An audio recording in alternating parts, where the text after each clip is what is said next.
शृणुयाम देवाः भद्रं पश्येमाक्षभिर्यजत्राः स्थिरैरङ्गैस्तुष्टुवागुंसस्तनूभिः व्यशेम देवहितं यदायुः स्वस्ति न इन्द्रो वृद्धश्रवाः स्वस्ति नः पूषा विश्ववेदाः स्वस्ति नस्तार्क्ष्यो अरिष्टनेमिः स्वस्ति नो बृहस्पतिर्दधातु।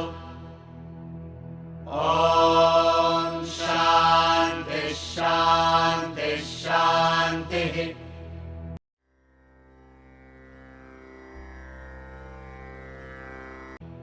यत्परं ब्रह्म सर्वात्मा विश्वस्यायतनं महत् सूक्ष्मात् सूक्ष्मतरं नित्यं तत्त्वमेव त्वमेव तत् जाग्रत् स्वप्न सुषुप्त्यादि प्रपञ्चं यत् प्रकाशते तद्ब्रह्माहमिति ज्ञात्वा सर्वबन्धैः प्रमुच्यते।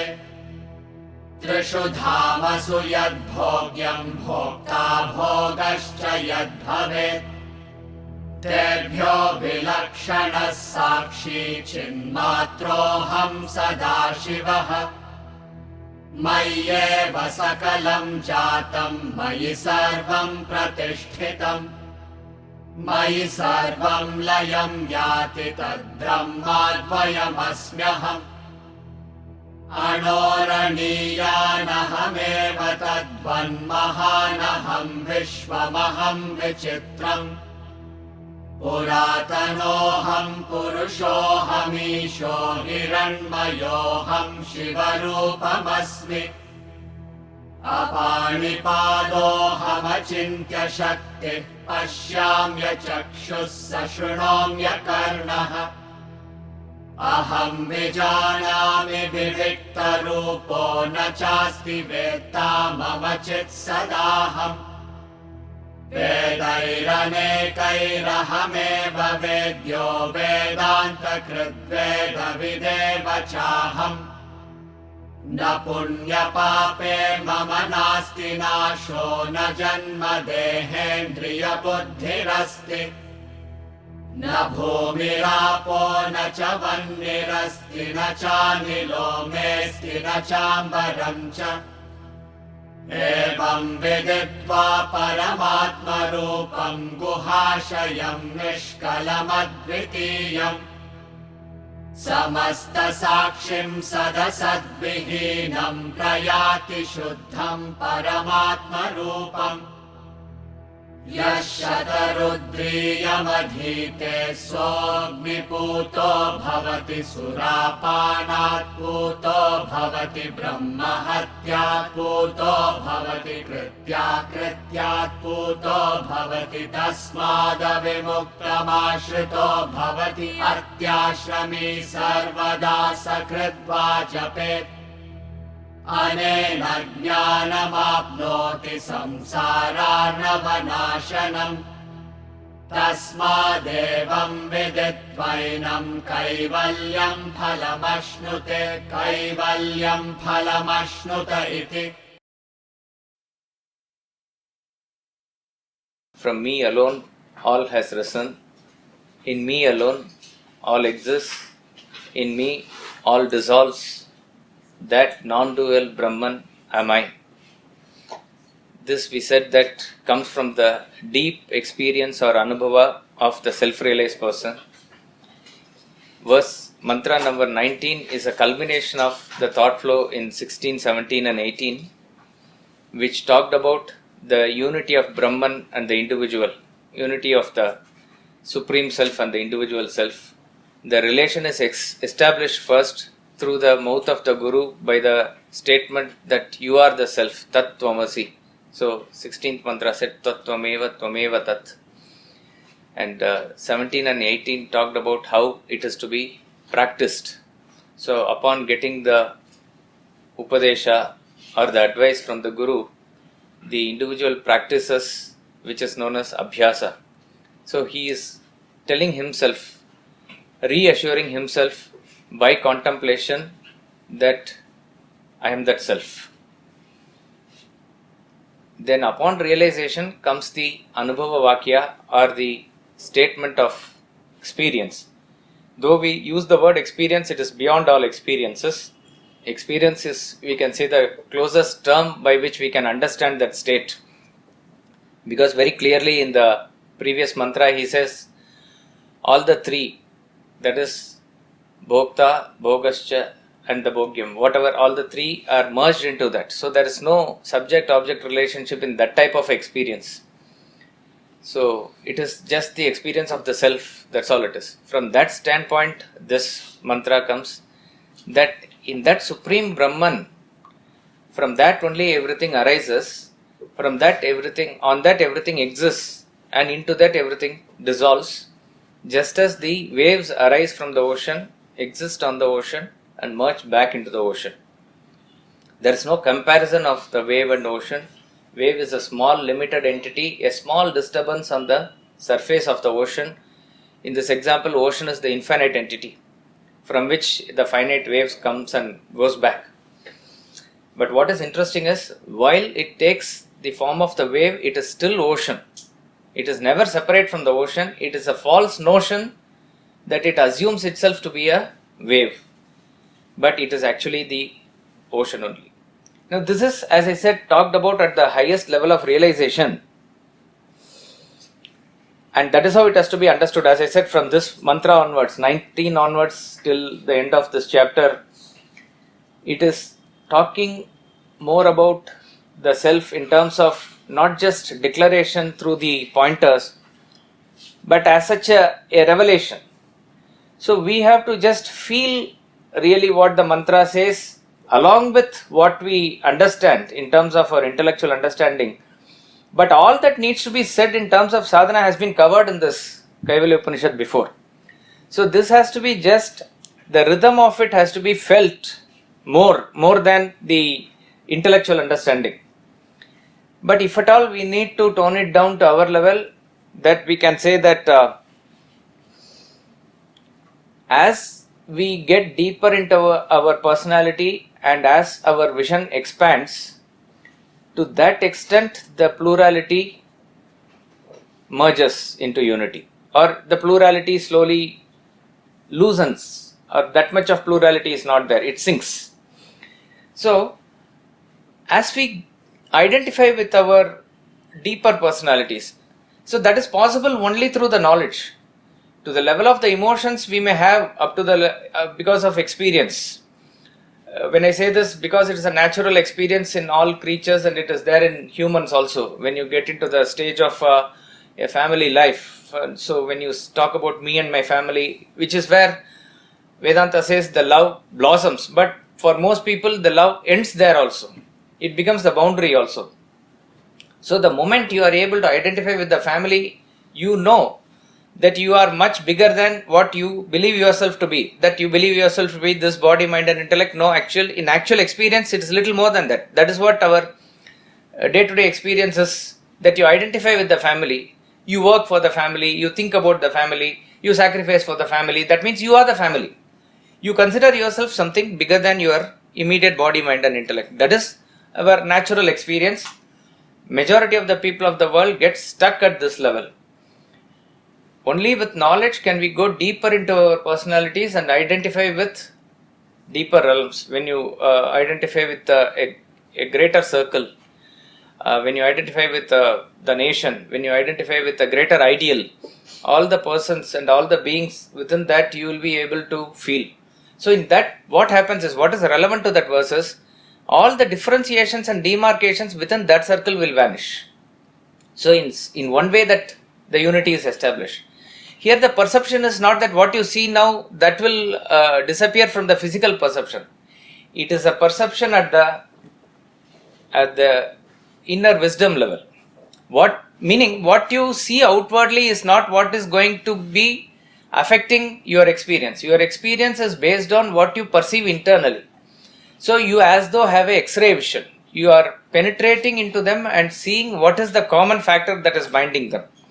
If you extend it to the fullest possible, that is where this state is, where he is the self. And in that absolute state of the self, nothing else he experiences, only the self. And all the other so-called disturbances that we perceive, he says it is all just existing in me. It is all coming from me and going back into me. I am that supreme self. So we have to understand the transition between the finitude into the infinitude. That is where this statement comes from. So as I said, there is not, major point of contemplation, but it's a major point of, contemplation in the sense of bringing that feeling into us. That is what this mantra says. From me alone all has risen, in me alone all exists, in me all dissolves, that non-dual Brahman am I. Mantra 20, we'll chant twice. Anoraniyanahameva tadvanmahanaham vishvamaham vichitram Puratanoham purushohamisho hiranmayoham shivarupamasmi Anoraniyanahameva tadvanmahanaham vishvamaham vichitram Puratanoham purushohamisho hiranmayoham shivarupamasmi I am subtler than the subtle, even so I am great. I am the manifold universe. I am ancient. I am Purusha, supreme being. Lord, golden. I am auspiciousness. The pointers from now on continue, and it continues for a couple of more mantras. Very beautiful sequence of pointers come here. Pointers are those which give us direction towards contemplation about the reality, because we know that the absolute reality cannot be pinpointed. It cannot be grasped within our intellect. It is beyond our all experiences, beyond our perception, emotions and intellection. But then for earnest seekers, Vedanta gives very many pointers. These pointers are taking us with the help of terrestrial ideas, but slowly you will have to leave that idea and get into the direction where it is pointing to probably go into that realm. And the pointers are given in such enormous numbers and in such enormous dimensions that probably when you contemplate along the pointers you will not miss it. It will take you as though to that way. In geometry it is very clear that you take a line segment of AB 5 centimeters and you want to mark a point C, which is, let's say, 4 centimeters from A and 3 from B. You can draw an arc, but in this example you can pinpoint it. And once you are caught with C, there is no requirement of AB, but AB is required to point C. Like that it is. But again, take this example little further, that there are various pointers here and there given where you try to fix it, but ultimately it narrows it down and makes you single pointedly focus towards that self only. So these are the use of the pointers here. The famous Chandrashaka Nyaya says this, that in order to point a moon on a clear sky during a daytime, sometimes you see a small crescent moon on the daytime and there is absolutely nothing in the sky like cloud or star or anything near it, and the sun is very bright, that you can point it out to others easily. You have seen it, but you want to point it out to others, it is not possible. If you say there, he will not be able to see. Therefore, from an angle, you have to point to a branch a branch of a tree which is coming out, and at the edge of the branch there is a leaf, 2 leaves, and from an angle you look through the 2 leaves, probably you will spot that. You have to give an angle. This is called as a pointer. From one angle if you see, that also afterwards he has to see it. So much help the guide can give. But then afterwards it is up to the seer to perceive it. Exactly like that. In this example, the moon is the infinite self. It is beyond it all there. And all the branch, garden and the leaves, all this is terrestrial. But without that terrestrial pointers, you will not be able to spot the moon. But we have to be careful not to get involved in the tree and the branch and leaf itself. And that could be also very beautiful, but that is not the purpose. The purpose of that is to point out to the moon. And the third thing is, the Guru can only take you up to that point. He cannot put that vision into you. That vision automatically is coming or it is evolving. It is up to you to see and wait in that direction and perceive with your sight, and suddenly the moon appears. Like that is the role of these pointers, abundant in Upanishads and in Gita also. First he says, Anoraniyan, I am subtler than the subtle. Anu also means atom. Atom is the subtlest thing. And for subtle, the term Anu is used. Anu is the smallest known particle in that sense. Okay, you can say that you can even break atom into pieces now. Whatever be the piece that you take, electron, whatever it is. I am subtler than the subtle. Whatever you break inside and you go, I am there in it already.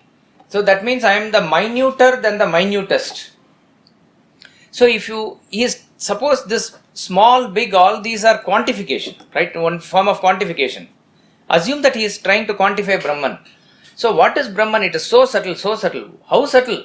You think of atom, even atom we can't think of. Maybe we can try with a microscope and see with a trained person. It's not, even in a microscope we can't see. If somebody says see it, or it is not to be seen directly like that. A trained person has to give us even training as to how to do it. So whatever you can conceive as atom or smallest particle, it is even minuter than that, it is even smaller than that. So like that is a idea given. Then we try to say, probably we have got it fixed in our intellect. So immediately he says, Mahanaham, I am greater than the greatest. So something that is terrestrial here, if you think whatever is the greatest, whatever great we can think about is space. Space, nothing greater than space. So we get fixated with the idea of space. No, it is beyond space also. It is greater than the greatest.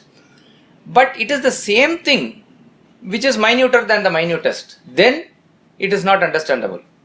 That which is the smallest of the smallest, how it can be the greatest of the greatest also. But that is the pointer that is given. So therefore, we have to very clearly understand that these pointers are not exact definitions, but they give a very clear indication or a picture where your intellect has to penetrate and go. And still your intellect cannot capture it, but it sets you in that direction.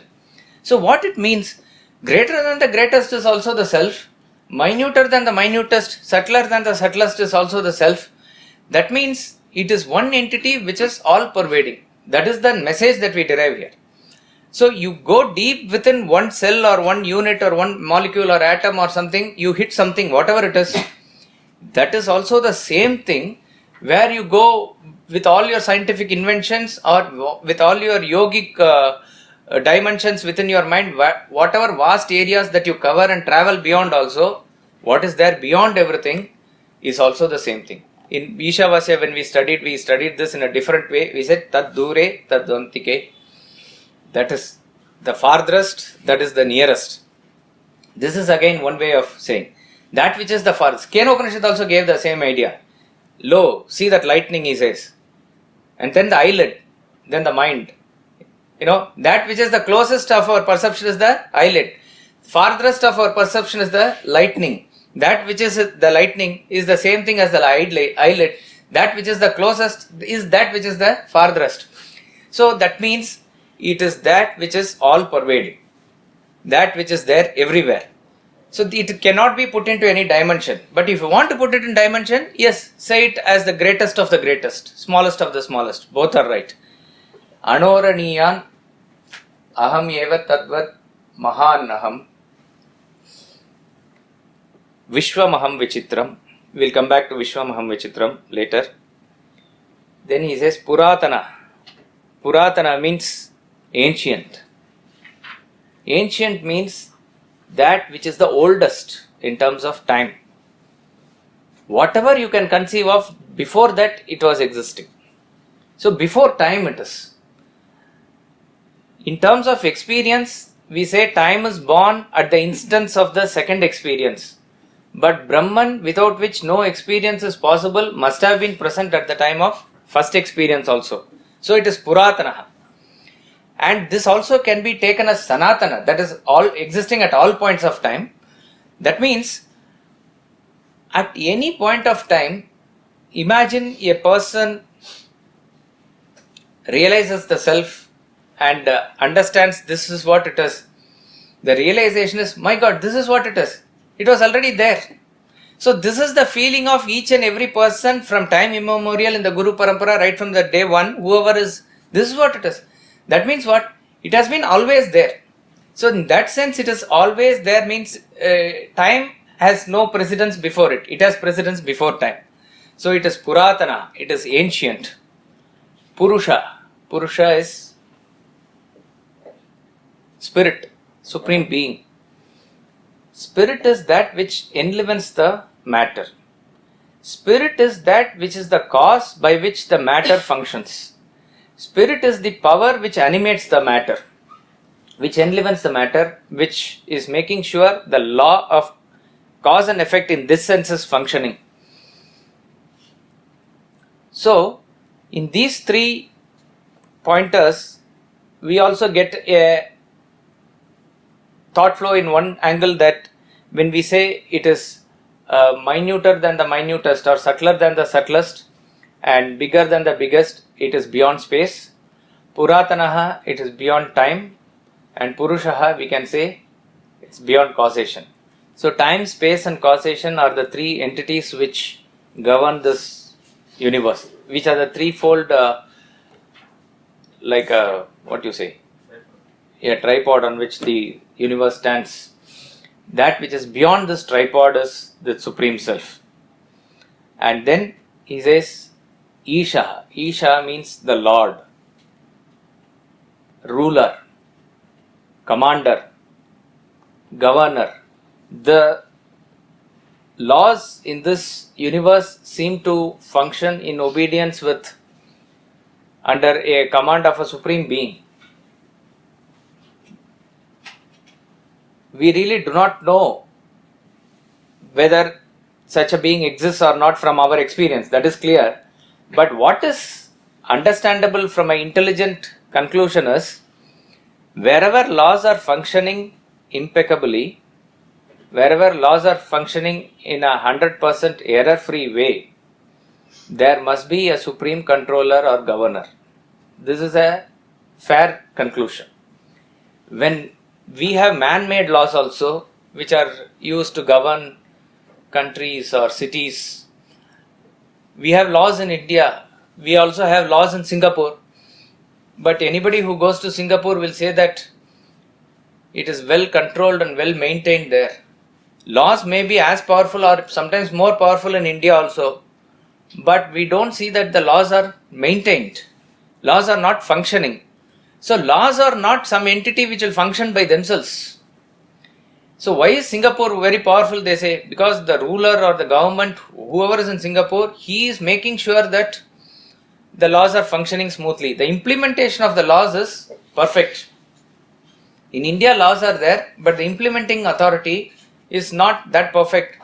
So therefore people take pride in breaking the laws. It is very clear here. So therefore, if you reverse this gaze and see, wherever the laws are functioning perfectly, it cannot happen by itself. It has to be under the control of somebody. It has to be by somebody. Again we say the ruler of Prakriti. In that sense also, if you take the Lord, Prakriti by itself is kept under control. The five elements are kept under control. It is not, one is not subduing the other or one is not overpowering the other. Everything is maintained in a balance. So if everything is maintained in a balance, there is a conscious entity which is maintaining this balance. So you see that each and everything, if we talk about man-made laws which are functioning perfectly, but if you go into the law of causation, which is the mother of all laws, it functions with 100% accuracy. No error at all. in the the middle of Vedas, the center of Vedas is the portion called Rudram. It is very relevant in this Upanishad also, because in the chapter 2 he says yes shatarudriyam adite sogni puto bhavati. He is asking us to chant and do adhyana of Rudra. The form of Shiva is being worshipped in this Upanishad as Brahman. Brahman is talked about as a formless reality. Also it is talked about with form, and the form used is Nilakanta, Shiva. And therefore we see Shiva word also repeated here. Of course it represents the absolute truth. And then when it comes to practical technique, he is going to talk about Shatarudriya, the 100 names of Shiva. This Rudram is a very powerful mantra in the Vedas, eulogizing Lord Shiva. It comes in the middle of the Yajur Vedas, and it is in the center of the Vedas. And even in Rudra, if you take the center word comes to be Shiva, they say. I don't know what calculation, but it is like the jewel placed in the middle of the Vedas. The Rudram begins something like this. Om Namo Bhagavate Rudraya. Namaste Rudra Manyav Utauta Ishave Namaha. Namaste Atstu Danvane Bahubhya Mutate Namaha.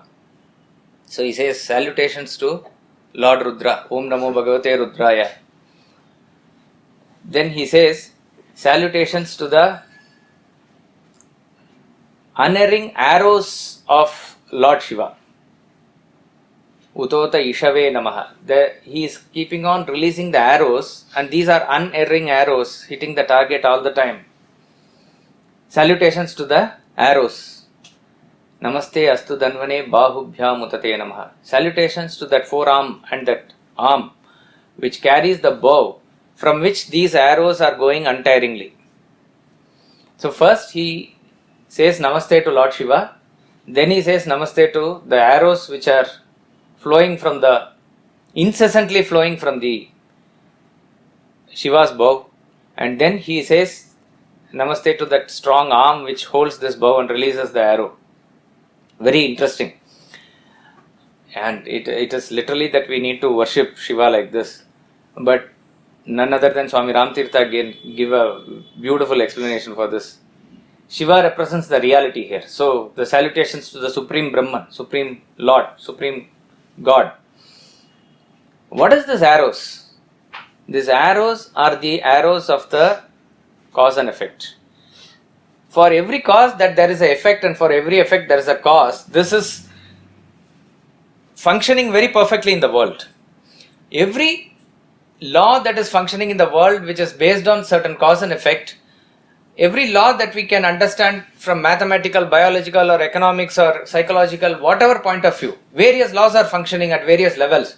All the laws are set in pattern by the functioning of this cause and effect. So let us say law of gravitation is there, and it functions meticulously that an object will be attracted to earth at a particular acceleration. It is a law. Now who fixed that law? And it never fails. It is never that for 1 month it is going to change or something like that. From time immemorial it is maintained like that. Who maintains this law? So like that, each and every cause that you put has each and every effect. Particular cause has a particular effect. Like that, it doesn't fail with reference to any of the organisms, with reference to any of the beings, at any geographical place, at any point of time. So these are the unerring arrows that hit the target all the time. Swami Vivekananda says, you do some karma here and you try to escape to Himalayas, the karma will chase you there in the form of a blade of grass, and that will hit you there, he says. It will not leave you. So, but who is making this function? That is the unerring arrows. You can maybe try to fool the judge who is sitting in the High Court or Supreme Court, but that somebody who is sitting above there, he is not fooled because of this unerring arrows that are functioning. These arrows do not function for a period of time. That's why he says that tireless arms that release the arrows, salutations to you. So it is eternal. These are eternal. So the term Isha here represents that ruler or governor. Who is the governor? He says, I am the governor. I am the governor. The Supreme Lord is the governor here. Hiranmaya. Hiranmaya is golden. Refers to knowledge, refers to that resplendent entity, refers to that supreme consciousness. That which illuminates everything. In this Upanishad, again and again it is emphasized, that which illuminates the waking, dream, deep sleep. That's what it is. All our experiences are illumined in the light of consciousness. Therefore, it is Hiranmaya. It is always resplendent. That is why even in dream, you are able to see, literally see. When you close your eyes, how you can see? So the light comes from somewhere else. That somewhere else is this golden entity. It is Hiranmaya. Then he says, Shivarupam. Auspicious. Shivarupam, the term itself has to be, as I said, silently you have to contemplate upon it. That's all. Even if you picturize Lord Shiva, it is he who is meditating in the glaciers of Himalayas. That's all it is. Shiva means most auspicious, most tranquil, absolute state of bliss. A state where there is absolutely no disturbance at all. That is Shivarupam. It's worth achieving. That's what Swamiji says whenever he uses this term Shiva. So, you look at it from the point of view of an individual, whatever he is seeking, I mean, we seek a million things, but generally, if you say that you seek power, you seek knowledge, and you seek joy or bliss, but all of these we seek not finite, but we want infinite. We seek infinite power, we seek infinite knowledge, we seek infinite joy. So these three terms can be also taken as an indicative of this, that Isha is talking about, or is the understanding of the infinite power. Hiranmaya is talking about that infinite knowledge. Not exact meaning I am taking, I am just saying these are relatable concepts. And the absolute state of tranquility is the infinite bliss, which is our own nature. And then he has said in the first line that Vishwamaham Vichitram. Vishwamaham Vichitram. Vichitram means it is a term which is used in wonderment. Vichitram. Wonderful. Ashcharya is also a word used. Ashcharya means that which is beyond our intellect. Vichitra means that's what it is. It is beyond our intellect. This universe is beyond our conception. It's our intellect. And he says, I am this Vishwam. It's interesting. He has given all the pointers which are transcendental. But he is also given this, that I am this universe also. What you experience as universe here is also me only. Vishwamaham Vichitram. That, see, in the previous mantra he says, Tad Brahmad Vayam Asmeham. Advayam. Advayam means non-dual. Non-dual means there is nothing apart from me. Only I am there. It is without any second. In this mantra he says the same thing is Vichitram Vishwam. So the same non-dual entity is what is manifest as this pluralistic phenomenon. When we say pluralistic, it is not one or two or millions or trillions. It is again infinitive. You take any aspect in this universe, it is actually infinite. In the, what is this, when we use Photoshop or Corel Draw while designing something, we have that color, pixels. You can use it in Paint also, which is a normal software everybody will have with MS Microsoft Office, it will come. So this paint has these three combinations of red, green and blue, which are the basic colors. Red, yellow and green is what, red, yellow and blue is the basic colors that we have studied in physics. But in the computer software, they have made RGB as the standardized thing, and now also not RGB, it has changed to CYMK. Cyan, yellow, magenta, black.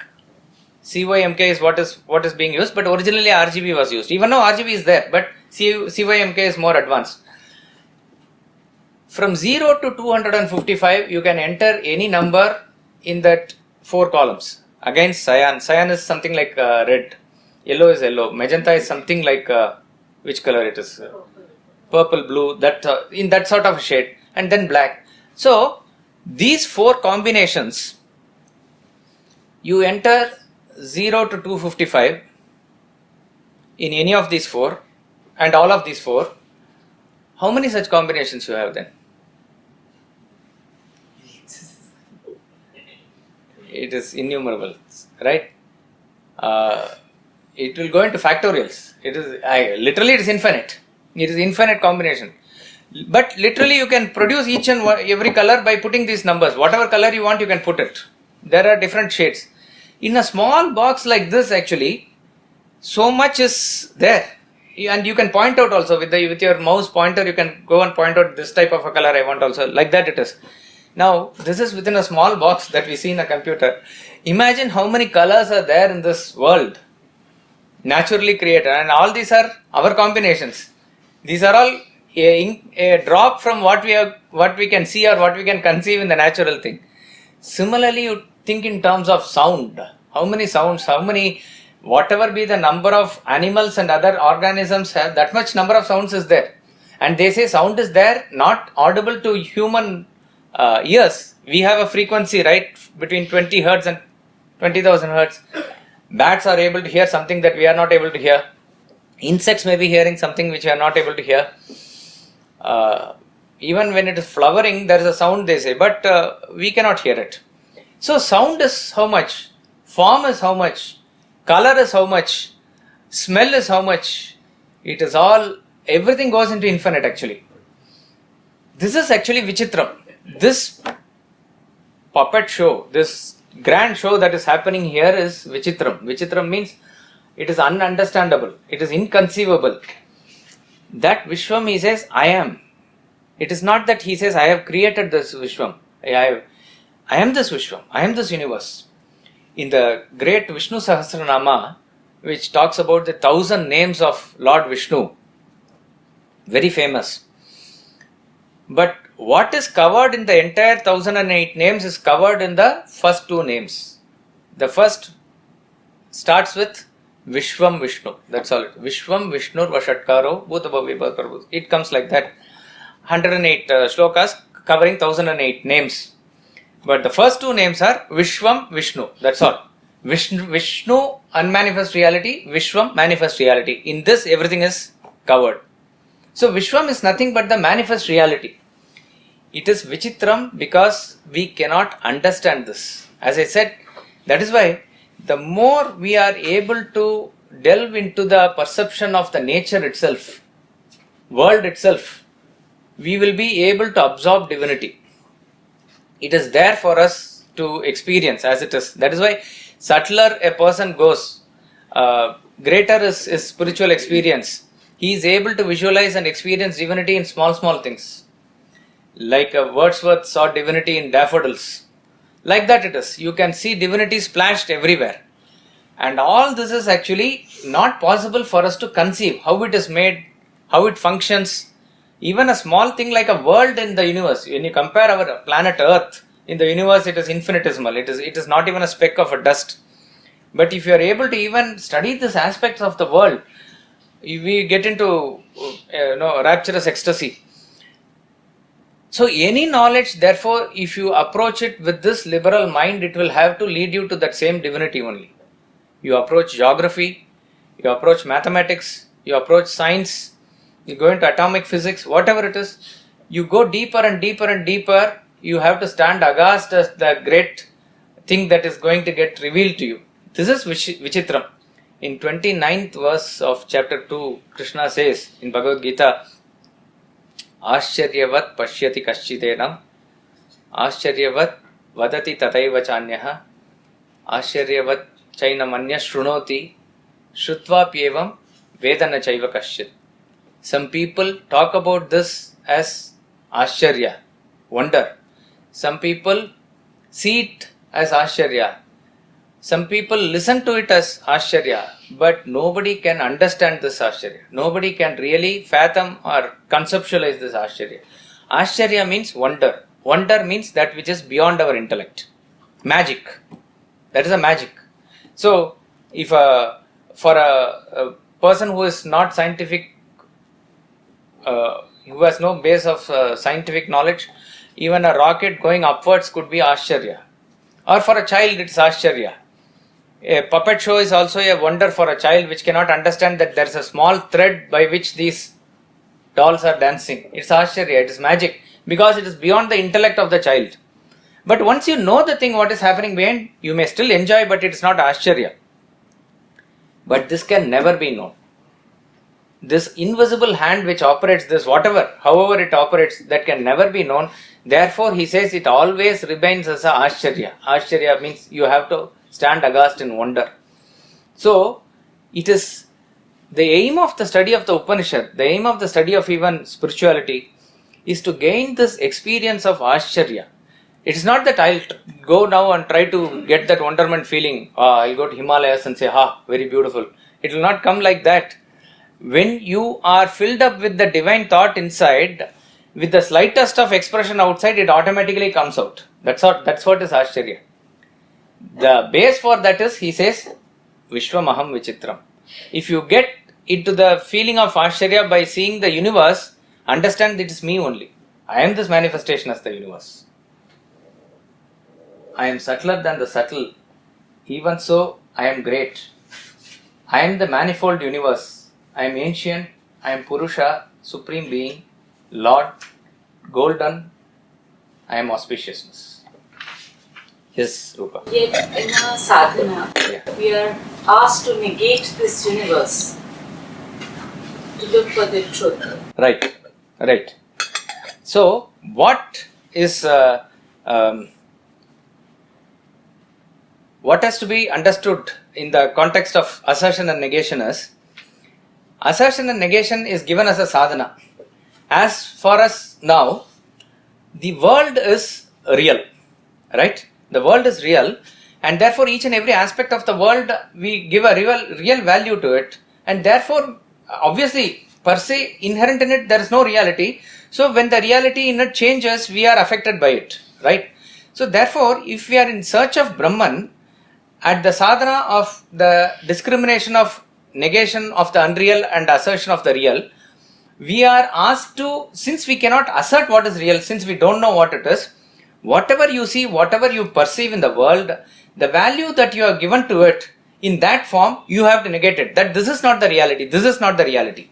Now here is a stage where the person has the perception of the reality as it is. Therefore, from that angle, whatever he sees is only reality. In other words, what you and I may see as a leaf or a book or a television or a camera or a mobile, in what way we perceive is not the same way in which he perceives. So, if we want to tone this down into sadhana, when you see a perception, instead of getting involved in what that reality is, what it speaks to us by itself in our normal eyes, if we are able to switch on to what is it that is making it or what is it that is manifesting it, your perception goes beyond it. In that sense, actually, you are negating only. So, you can use the varied expressions of the world to go into that reality. See, just as... So, basically, what I understand is to go beyond the Nama Rupa to the reality. To the reality. So, ultimately, when you see, we need even the perception of Lord Venkateshwara in Tirupati to get inspired. Okay, we are not in a stage, let us say, where you can close your eyes and the formless reality you are able to contemplate. But invariably, when you get totally into that darshan, in that feeling also, your eyes automatically close. So that means what? In the depth of that experience, you go beyond that perception also. So, if you are able to view the universe, this is one way by which we also will not fall into the trap of getting into the dry sadhana of Vedanta. When I say that Vedanta is not dry, but it is a subject which is very subtle, which can be attuned only to a few people, and always when you talk about Brahman, this and that, and which is formless, it seems to be something which cannot be captured by the intellect. So when people even talk about the concept of Maya, etc., they have to be very careful. When you say Maya, negate everything, it is all false and it is all a superimposition, it is all mithya, illusion. This type of a thing may be right, but it doesn't probably help us in our sadhana. Maybe the vision of a jnani is that which is different. But in the same tone, without compromising on the same content, if you look at it as Leela, it is the same thing. Leela is his play. So play also has no explanation. Maya has no explanation. Suppose if your friend comes and you are sitting, he hits you on the head like this from behind. It's fun. It's just fun. And you can't ask him, why you hit me? Because why means there's a reason, there's an intent, motive. There's no intent, reason, motive. He just like that he did it. Like that, if you are able to see the entire this thing as a leela, it will help us in sadhana. One is from this point of view, that each and everything is his play. So the moment you are able to see the puppet, constantly you are also reminded of the director behind the puppet. Second aspect is, each and every aspect of experience that we go through also, it is his leela. Like that you take it, it is his play, it is vichitram, it is wonderful. Even a great worst time that I am going through, whoa, what a wonderful thing. Wonderful thing means I am not able to understand this.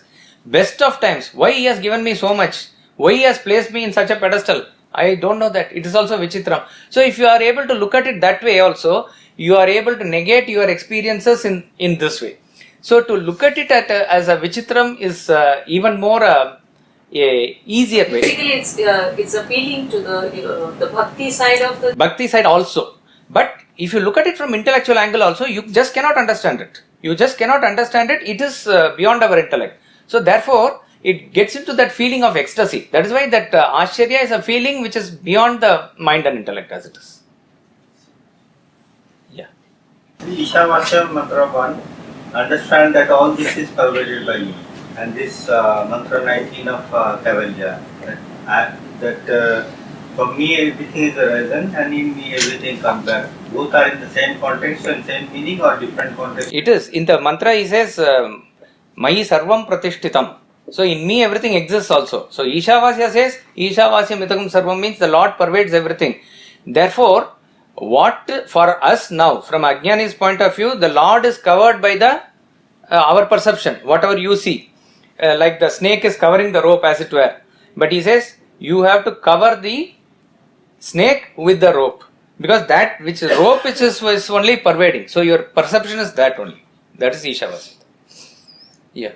So the word ancient has been used, and you said the ancient here means which has no beginning. This is what is implied here. Right. So why has not the word no end been used? Is it implied that which something which has no beginning will have no end? See, the word used here is Puratana. Puratana, usually the word without beginning, we have the term Anadi. Usual term is Anadi. Adi means beginning and Anadi is beginningless. And the end is Anta and endless is Ananta. So that which is beginningless is endless. Anadi and Ananta is also the term sometimes used. What we chanted in 11th chapter, that form he says is without beginning, without middle, without end and all he says. Puratana is to be taken as the ancient, oldest. So in that context, again I am saying, he is using the time as a factor of the world as a pointer. But then you cannot confine it to time. So you go backwards and backwards, that which is like beyond time. That which is oldest, mean even before time what was there. That is the oldest of all, in that sense. So the term Puratana is to be taken as the oldest or the ancient, like that it is.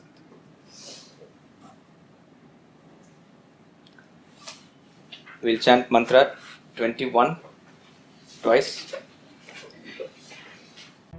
अपाणिपादोऽहमचिन्त्य शक्तिः पश्याम्य चक्षुः सशृणोम्य कर्णः अहं विजानामि विविक्तरूपो न चास्ति वेत्ता मम चित् सदाहम् अपाणिपादोऽहमचिन्त्य शक्तिः पश्याम्य चक्षुः सशृणोम्य कर्णः अहं विजानामि विविक्तरूपो न चास्ति वेत्ता मम चित् सदाहम् I am with no hand and foot of inconceivable power. I see with no eye. I hear with no ear. I know well. I am of pure form and I am ever consciousness. None knows me. Now Kaivalya is coming to the real form of the Upanishad. What we have seen in Upanishad is sort of that type of a statement is given here. Kaivalya Upanishad is considered a jewel in the Hindu literature, in the Upanishadic literatures.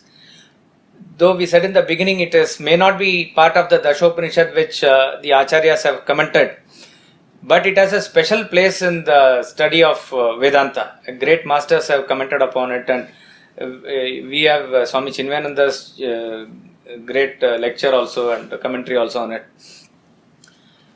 And we see, when we go to probably Brihadaranyaka, Chandogya Upanishad and all, which are voluminous Upanishads, and most of the places how the language is used to convey the subtle points, because they also contain upasana and various other portions, but when it comes to dealing with absolute reality, they talk about in circles and circles and circles without a very great trained Upanishadic master under whose feet we have to go and surrender and learn. Probably we will not be able to even grasp any of the meaning.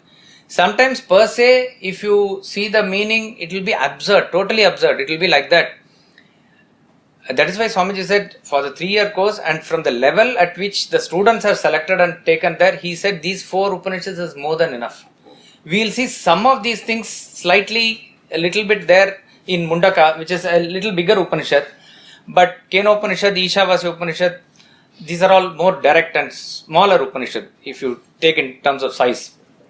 Kaivalya Upanishad is also like that. It is very sort of straightforward, giving concepts directly, and it is sort of covering everything.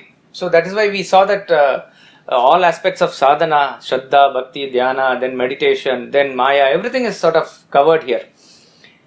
And as I said, in the last few mantras, he is giving us the pointers for contemplation and meditation, by which we can think about the self more easily and more often. So the revelation of these gurus is not merely just declaration of truth, but also for us to think about and move further towards the truth. So this type of statements are given deliberately to make us think, also poetic expressions, but by resolving these statements we will be getting much clarity. So, and as I said, any amount of explanation or other thing can only take up to some point. It is more to do with our own contemplation, reflection and feeling these things. So in that Kaivalya Upanishad, which is considered a very beautiful piece of literature, if you take it as a sort of a ornament, a necklace, the pendant of that is this mantra. Mantra 21 is given that much of a weightage. I went through the notes. Swamiji was reveling in this mantra when he was taking it. He says here, I am with no hand or foot, of inconceivable power. I see with no eye, I hear with no ear. I know well, aham vijanami. Mark this word. You can do this homework. I mean, it is just a matter of intellectual study. Mantra 3 of Kenopanishad says, Na vidmo, na vijanimo. The Guru says, no, we do not know it well. We cannot impart it. He says, Na vidmo, na vijanimo ethaitat anushishyat, he says. Here he says, aham vijanami. I know well. I know very well. Aham vijanami. Vivikta rupaha. Na chasti veta mamachit sadaham. Na asti veta means knower. There is no knower of me. That is, nobody knows me. None knows me. Mamachit sadaham. I am ever sada chit. I am ever that consciousness, pure consciousness. Certain pairs of contradictory terms are given here. Usually, the expression of power is through our arms and feet. Power can be in speech also. Basically, organs of action. Expression is always through organs of action. And usually in the Upanishads, they may take 1 or 2 to cover everything also. And literally also, when you take a person shows his power by external power, I am saying physical power by the hands, by the feet. So he says, I am with no hand and foot. I have no hand, no feet, yet I am of inconceivable power. Inconceivable power is very important.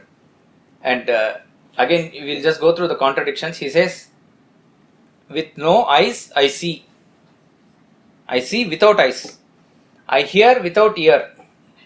So, organs of perception also. I am able to perceive without any organs of perception. Vivikta Rupaha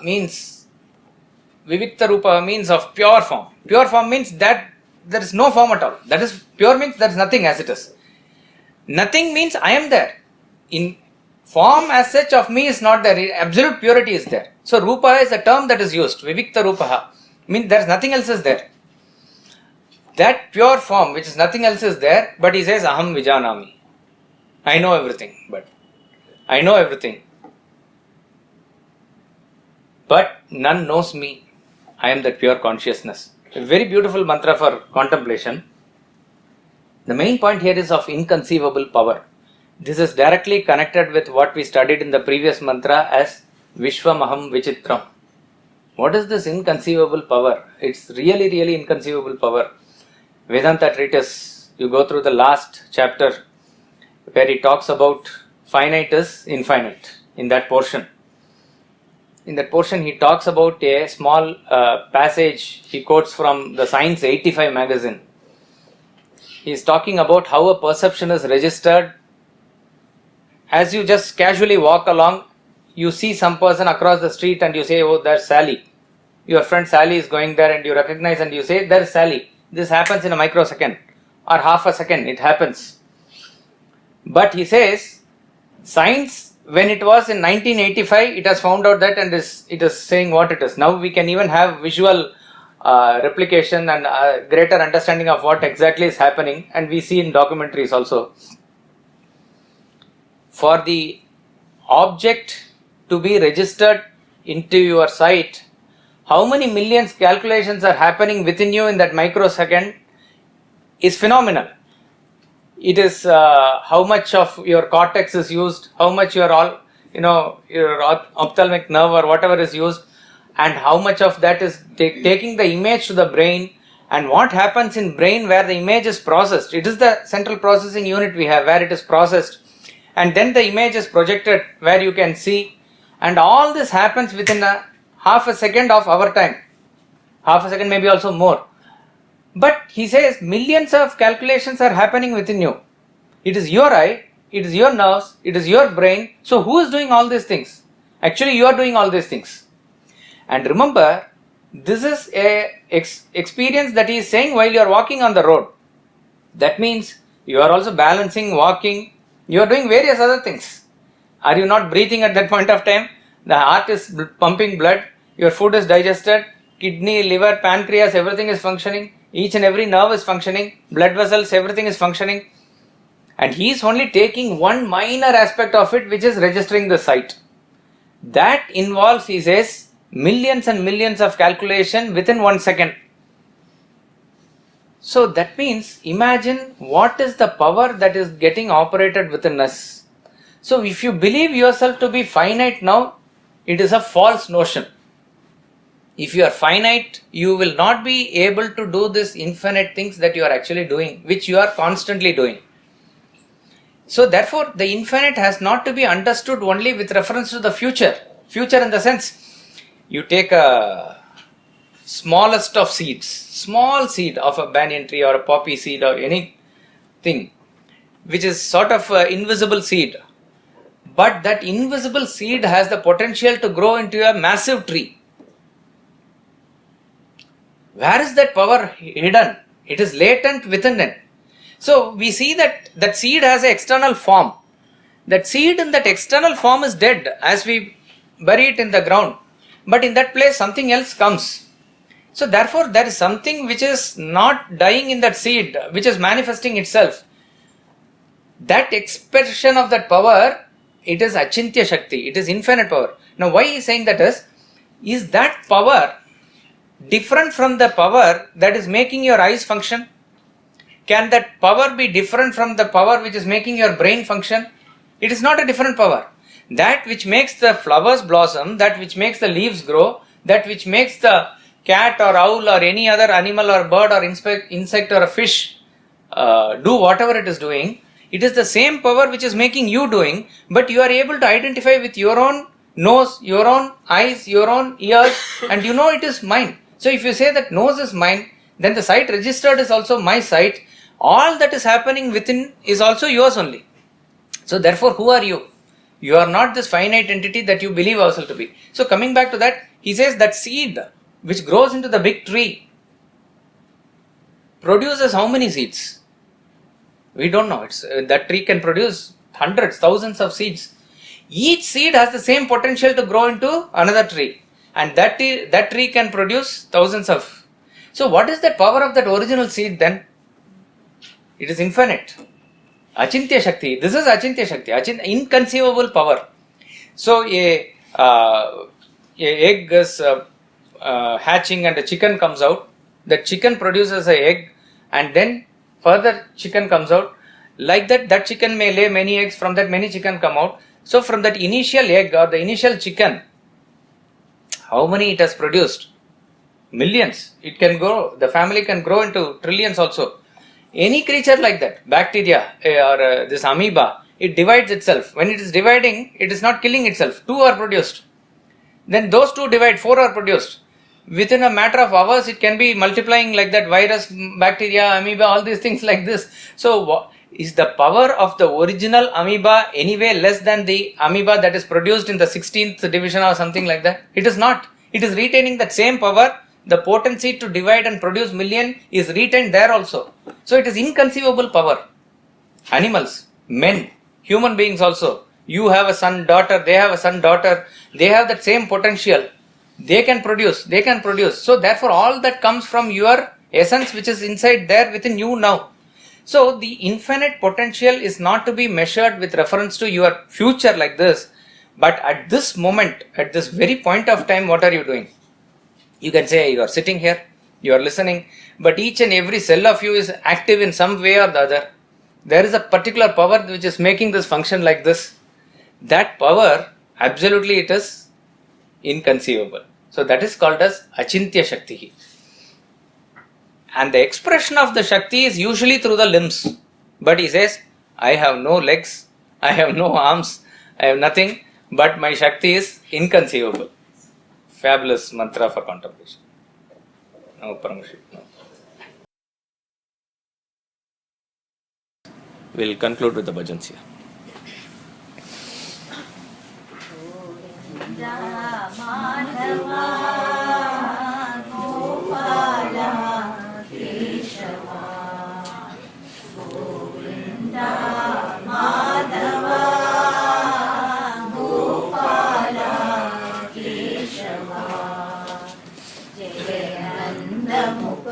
Ananda Govinda Radhe Gopala Jayananda Mukunda Ananda Govinda Radhe Gopala Govinda Madhava Gopala Keshava Govinda Madhava Gopala Keshava Giridhari Giridhari Jaya Radhe Gopala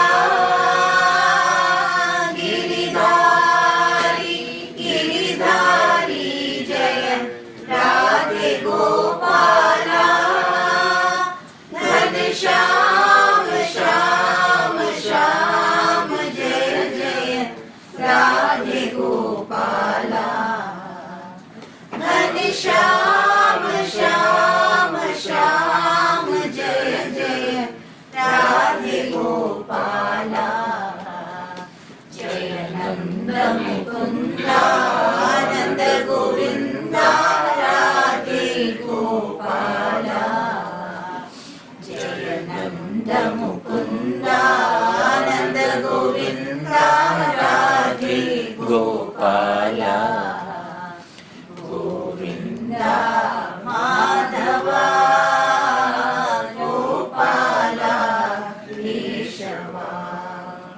Govind Madhav Gopal Keshav Gopal Keshav Gopal Keshav.